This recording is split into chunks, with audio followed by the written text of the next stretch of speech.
क्यों कर्ज लेना पड़ता है इंसान को, क्यों कर्ज चुका नहीं पाता और क्यों ऐसी घटनाएं उसके जीवन में घटित हो जाती है, तो इसके विषय में हम आज चर्चा करेंगे। देखिए, हमारे बड़े बुजुर्गों ने एक बात कही है कि पहली बात तो हमें कर्ज लेना ही नहीं चाहिए। अभी का जो चलन चल रहा है, वर्तमान का जो चलन है, उसके अंदर लोन लेना लोग बुरी बात नहीं समझते, क्योंकि आजकल हर इंसान के ऊपर लोन है, पूरे विश्व के ऊपर लोन है। चाहे आप गाड़ी खरीदते हैं तो उस पर लोन लेते हैं, घर खरीदते हैं तो उस पर लोन लेते हैं, एवरीथिंग। यहाँ तक कि आजकल तो मोबाइल वगैरह भी लोन से मिलने लग गए हैं। छोटी से छोटी चीज़ आपको लोन पे मिल जाएगी। क्या आप उनको उस लोन को चुकाने में सक्षम हैं? यदि हाँ तो ठीक है, और यदि लोन चुकाने में आपके पास एसेट्स नहीं है वापस चुकाने में लोन को, तो आप लोन मत लीजिए, क्योंकि दिखावे और ये जो भौतिकता का जीवन है वो कहीं ना कहीं हमें माइनस में ले जा रहा है, हमें गर्त में ले जा रहा है। लोन लेना ठीक है, आपकी मजबूरी है, वो ले सकते हैं, एटलीस्ट कहीं ना कहीं आपको भी आवश्यकता होगी उस चीज़ की, लेकिन बहुत ज़रूरी परिस्थिति में ही आप लोन लें, क्योंकि लोन या कर्ज आपको पूरी तरीके से डुबा सकता है, आपके जीवन को पूरी तरीके से नर्क बना सकता है। तो आज हम चर्चा करते हैं कि लोन क्यों लेना पड़ता है इंसान को। तो आगे बढ़ने से पहले मैं आप सभी लोगों को रिक्वेस्ट करूंगा कि मेरे चैनल को सब्सक्राइब जरूर करें और जो बेल आइकन है उसको दबाएं। देखिए, कर्ज लेने के पीछे कई ज्योतिषीय कारण भी है, कई ऊपरी बाधाओं के भी कारण है, और कई इंसान के स्वयं के खुद के पैदा किए हुए कारण भी है।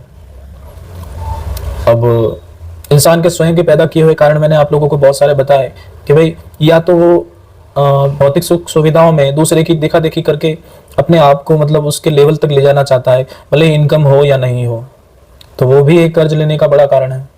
दूसरी बात कि मजबूरी में आपको लेना पड़ता है। आज बच्ची की शादी है, बेटे की शादी है, तो कहीं ना कहीं आप उस शादी को दिखावे के रूप में ले जाते हैं, तो उसमें भी आपको कर्जा लेना पड़ता है। क्योंकि वर्तमान समय में आज का जो स्टैंडर्ड है इतना हाई कर दिया है लोगों ने कि 5 रुपए की कमाई है और 500 रुपए का खर्चा है। खर्चे मतलब लोग करते रहते हैं और अननेसेसरी जो चीज़ें हैं वह होती रहती है। तो उस चीज़ को कोई आम इंसान देखता है तो वो भी अपने आप में कहीं ना कहीं सोचता है कि मुझे भी ऐसा खर्चा करना चाहिए, लेकिन उसके एसेट्स नहीं होते हैं, उसके पास ऐसी इनकम का स्रोत नहीं होता है, तो फिर वो कहीं ना कहीं से पैसों का अरेंजमेंट करके करने की कोशिश। लेकिन कहीं ना कहीं ये जो चीज़ है वो आपको पीछे धकेल रही है। जो भी लोग ऐसा सोचते हैं कि हमें उनकी बराबरी करनी है, तो वो चीज़ हमें पीछे की तरफ धकेल रही है, हमारे फाइनेंशियल स्टेटस को खराब करती है। तीसरी चीज़ ये कि ऊपरी बाधाएं क्या वास्तव में हमें ये चीज़ें करने को प्रेरित करती है, या फिर लोन लेने के लिए हमें लोन लेने के पीछे भी बड़ा कारण हो सकता है, कर्ज के पीछे ऊपरी बाधाओं का कारण हो सकता है। तो मैं कहूँगा यस, भूत प्रेत पिशाच डाकिनी शाकिनी जो ये जिन्न जिन्नात वगैरह आपके घर में होते हैं, वो आपके माइंड को हैंग करते हैं, और हैंग करने के बाद में आपको ये चीज़ें करने के लिए मजबूर करते हैं। रोग, शत्रु, ऋण, इन सब के लिए आपको प्रेरित करते हैं, तो आप ये करते जाते हैं और आपको स्वयं को खुद को मालूम ही नहीं पड़ता कि मैं ऐसा क्यों कर रहा हूँ। ये सारा सिलसिला चलता रहता है, इंसान को पता ही नहीं चलता मेरे जीवन में ऐसा हो क्यों रहा है। तो एक कारण ये भी है। अब तीसरा कारण ये है कि ज्योतिष शास्त्र में भी कुछ ऐसे योग बताए गए हैं कि जिसके थ्रू भी मतलब लोन या कर्ज हमारे जीवन में बढ़ जाता है।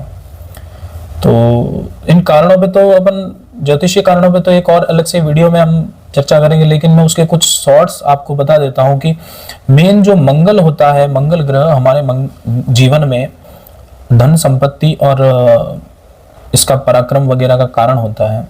ये कर्जे का भी कारण है। अगर मंगल ग्रह आपका कमजोर है और सही भाव में नहीं बैठा है तो भी आपको कर्जे की समस्या देखनी पड़ती है। बुध ग्रह है, व्यापार का सूचक है, व्यापार का कारक है, वो भी कहीं ना कहीं अगर ऐसी स्थिति में पड़ा है तो भी आपको कर्जा लेना पड़ सकता है, कर्जा चुका नहीं पाते हैं आप समय पर। गुरु ग्रह की वजह से भी कुछ चीज़ें होती है, कुछ षडाष्टक योग वगैरह बनते हैं तो भी उसमें ये दिक्कतें आती है।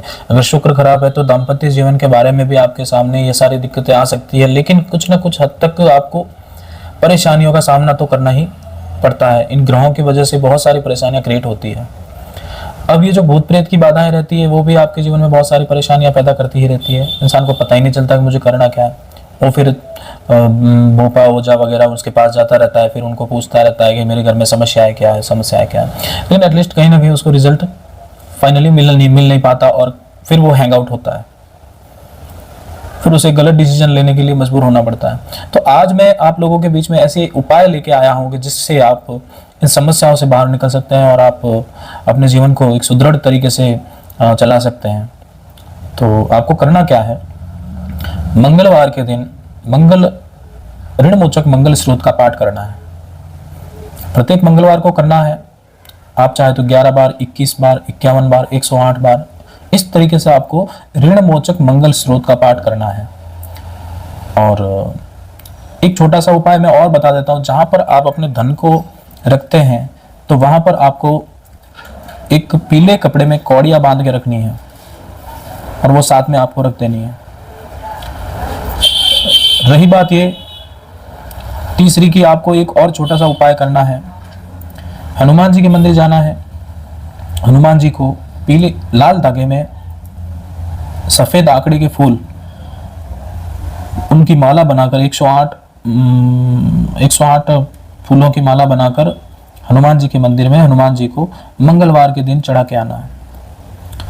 तो ये जो उपाय है आपके कर्ज या लोन से संबंधित जो परेशानियां आ रही है उनको कहीं ना कहीं कम करेंगे और सेटल करने का प्रयास करेंगे। बहुत ही कम समय में आप इन लोन से लोन चुकाने में आप सक्षम हो जाएंगे और इस चक्रव्यूह से बाहर निकल जाएंगे। मैं ये नहीं कहता कि आज आपने ये उपाय किया और शाम को आपको रिजल्ट मिल गया, कल रिजल्ट मिल गया या परसों रिजल्ट मिल गया, लेकिन बेसिकली जो आपने बीज बोए हैं उसको काटना भी तो पड़ेगा। तो ये काटने के लिए ये चीजें होती है।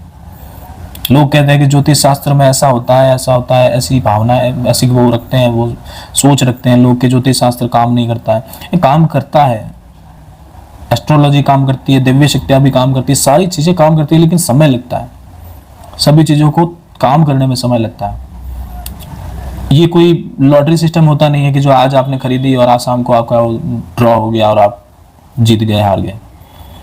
ये बेसिकली पुरातन प्रमाणित उपाय हैं, बहुत पहले से चले हुए आ रहे हैं। एस्ट्रोलॉजी वेदों की देन है, हमारे ऋषियों मुनियों का अनुसंधान है।